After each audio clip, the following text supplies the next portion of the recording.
This entitled mom thinks she can demand a couple to sell their house to her. Things get heated, but fortunately for the house owners, they have a trick up their sleeve to make sure they can get rid of this entitled mom for good. Happy birthday if today's your birthday, and on with the show.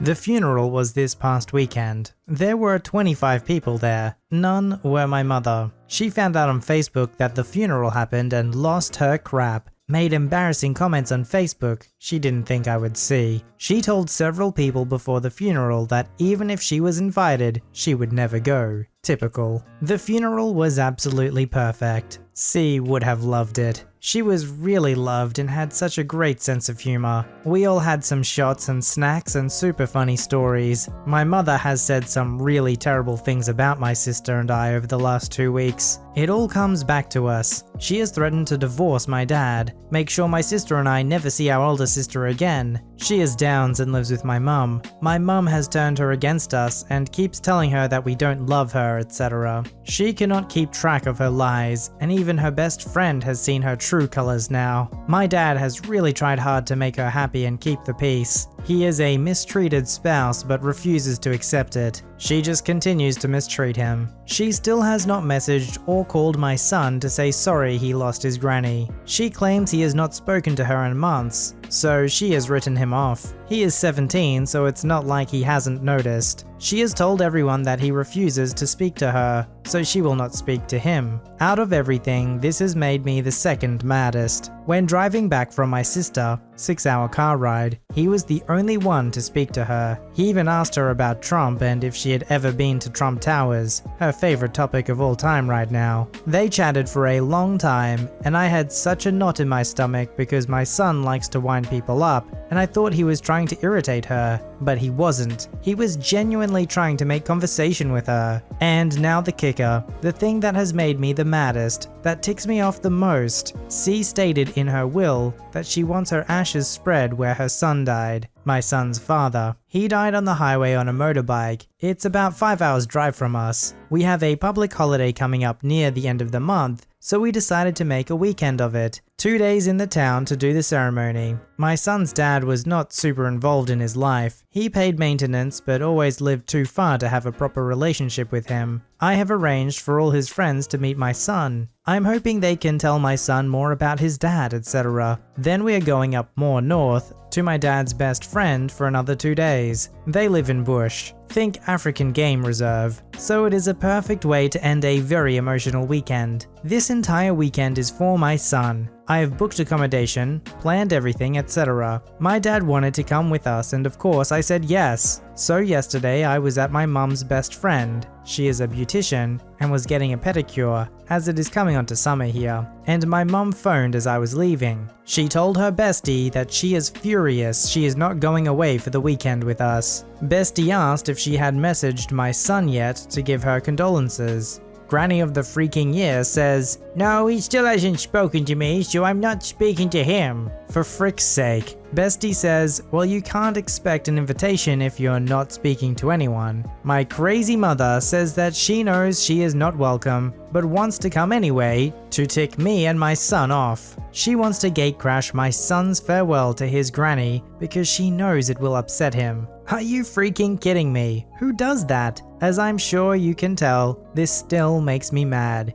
Even typing this, I'm getting furious all over again. Bestie was encouraging her to message me, talk to me, anything so that she can go with us. I told Bestie straight, she is not welcome. It is my job to protect my child, and I will do it by any means necessary. The last thing he needs is his fitch granny deliberately sabotaging his weekend for her own personal pleasure. I am beyond furious. Luckily, my dad decided to get a spine last night. I did not tell him about this conversation as 1, I was way too angry to be rational, and 2, he has enough going on right now, and I made a commitment to stop complaining about my mother to him. So last night my mother, who thinks the memorial is this weekend, asks my dad what time we are leaving on Saturday. My dad just straight up says, "You are not going." She went ballistic, saying that he must find somewhere else to live. She is divorcing. She is taking all his money. If you read my sister's post, you will see there is no money.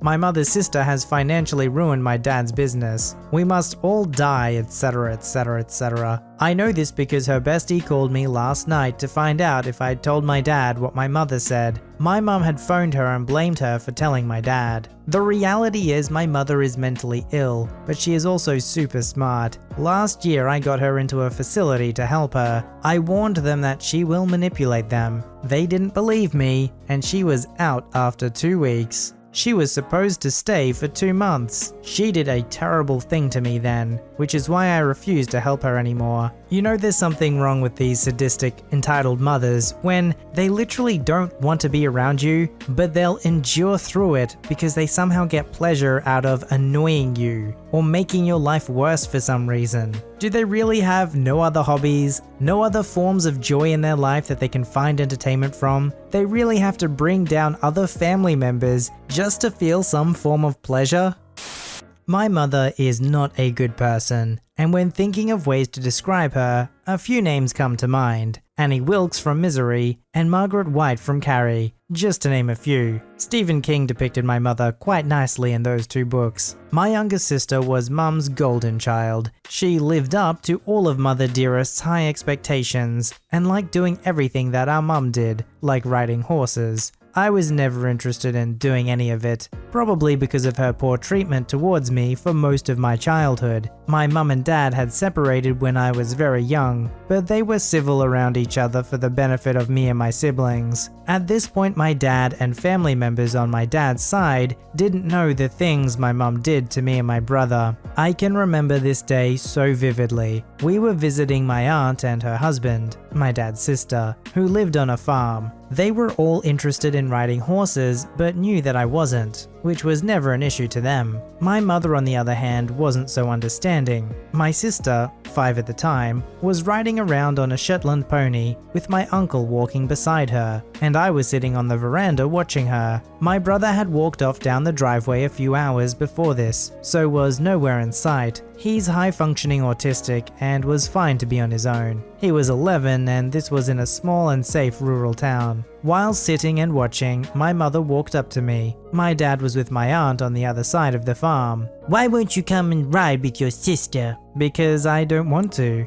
"Don't be a spoiled brat. Get off your lazy butt now." "Mum, you know I don't like riding horses, and I'm not good at it. Please don't make me." Mum getting visibly angry. "Get up now, you lazy little crap." She grabbed me by my wrist and pulled me hard and fast forward off the chair. I felt a sharp pain in my wrist as she pulled, and I screamed out in pain. "Mum, you're hurting me, stop! My wrist!" "Stop being a sook and get up." My wrist hurt so bad and began to throb in pain, but whenever I said something about it, Mum just accused me of faking it to get out of doing things. She walked me over to where my dad and aunt were, with my mum dragging me by my now broken wrist, and when we got there, my dad noticed I was crying. "What's wrong? Are you okay?" Mum squeezing my wrist to keep me from saying anything. "She's fine. She wants to ride a horse." "No, I don't." I was cut off. "Yes, you do. You want to ride the big horse, don't you?" All of my objections were ignored by my mum,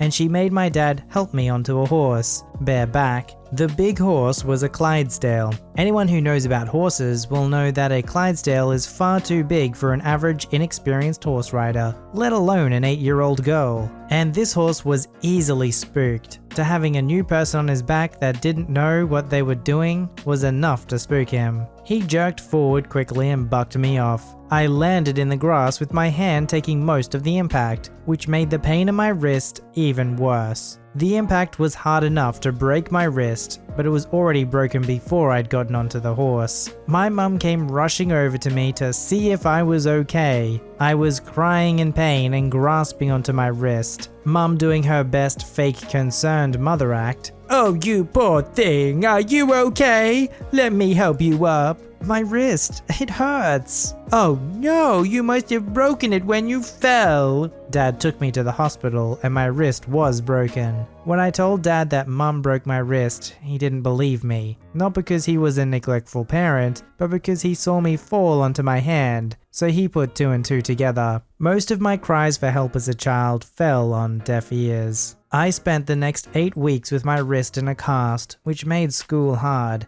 and I couldn't hold a pen. It was my right wrist and I'm right-handed. I want to say that this was the worst thing my mother has done to me, but I'm sad to say it isn't. I'm no longer in contact with her, and my life is better without her in it. The sad thing is, if they never went on the horse, they never would have fallen over, and eventually it would have been discovered that the wrist was broken anyway, therefore showing that the mother broke it. So unfortunately, not only did the mother cause such pain, but she also unintentionally covered up her own crime. It really is tough when you're that age and no one really will listen to you. So it's worth trying to look around you every now and then and see who around you might need your help, because you might be the only one who can help them. So the background is as follows. My wife and I moved to another state a few months ago for my wife's new job. While I was furloughed due to the virus and have since found a new job, she was not, and we were able to find a 3-bedroom, 2-bath house for around $400 less a month in a mortgage instead of rent. We purchased the house and signed the paperwork back in May and moved in June. We spent months repainting, reseeding the lawn, and even putting in our own wooden fence for our dog. The house has long since been taken off a realtor website and has long since been taken off the market. This story takes place this afternoon after I got back from work and my wife was still on her way. Here is the cast. EM entitled mother, NK nice kid, may have been entitled but was quiet throughout the entire convo. Me is me, Doug, my bestest best buddy, Cop is Cop. I just got home from work and began to let our dog out into our backyard. I was only home for around 5 minutes and just changed out of my work clothes when my dog started to bark. He only ever barks if someone or something like a squirrel or a deer comes into our yard. I ran to the back door and saw a car sitting in the driveway with EM and NK standing near the gate, looking as if they are going to open the door.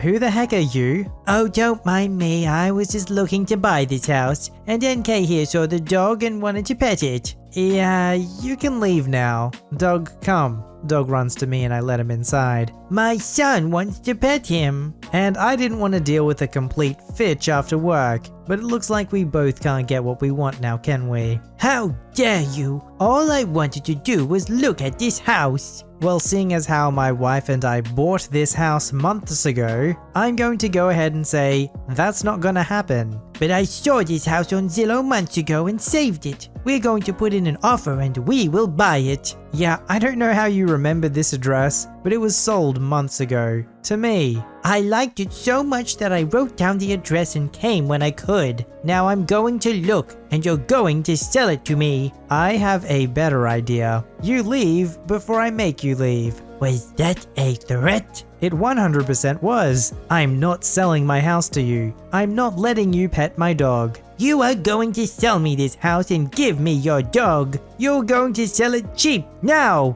10,000 should be enough. I have a better idea. I call the cops and tell them that an old hag is trespassing on my property. Smile and wave to the camera, Karen, while I point at the back door camera that is very much capturing her license plate and audio of everything being said. No, I'm calling the cops on you. She then picks up her cell and calls the cops, states that I was an intruder. Oh wow, let the games begin. About 10 minutes later, a cop arrives, and the EM runs over to the cop. Help me, officer, this intruder is breaking into my house. Sir, put your hands behind your back. Before you do that, would you like to see the security camera footage first? EM apparently just now remembered there was a camera. Oh, that won't be necessary. EK, let's go home. I thought this was your home, and I was the intruder. It's almost as if she was lying to the police and attempting to file a false police report. Ma'am, you're not going anywhere. Show me. I show the cop the camera footage with full audio. As you can see, I'm not the one breaking the law. Also, here is my driver's license proving I do in fact live here, not her. I would love to press charges. The cop, after going over all my paperwork, viewing the entire convo, and handing me back my license. Ma'am, you're under arrest for trespassing, attempted burglary, abuse of emergency resources, and lying to a police officer during an investigation. EM tries to run away, but can't escape because the cop blocked the driveway, so she can't get out. I then get to see EM being dragged out to the squad car and CPS was called and took the kid. Apparently the dad was not around, and see her drive away after I gave a copy of the footage to the cop. My wife came home after CPS and other cops and cop cars were in our yard and was scared and thought something happened, but saw me and asked what went on. I explained the story to her and she told me to post it to this subreddit. We'll likely have to go to court, but I can't wait to see how that goes down. I could understand maybe saving a house you were looking for and maybe you didn't get around to visiting it straight away, but if it's been months, wouldn't you think there is maybe just a little slight chance that it's already been sold? It's almost like she dug herself into this position and she's like, well, I'm in this far, better keep digging. Submit your story to be read on the channel at voiceyherestories@gmail.com and join our Voicey veteran community at r/VoiceyHere. Don't forget to like, subscribe, and hit that bell to never miss an episode. Alright Voicey veterans, I'll see you in the next one.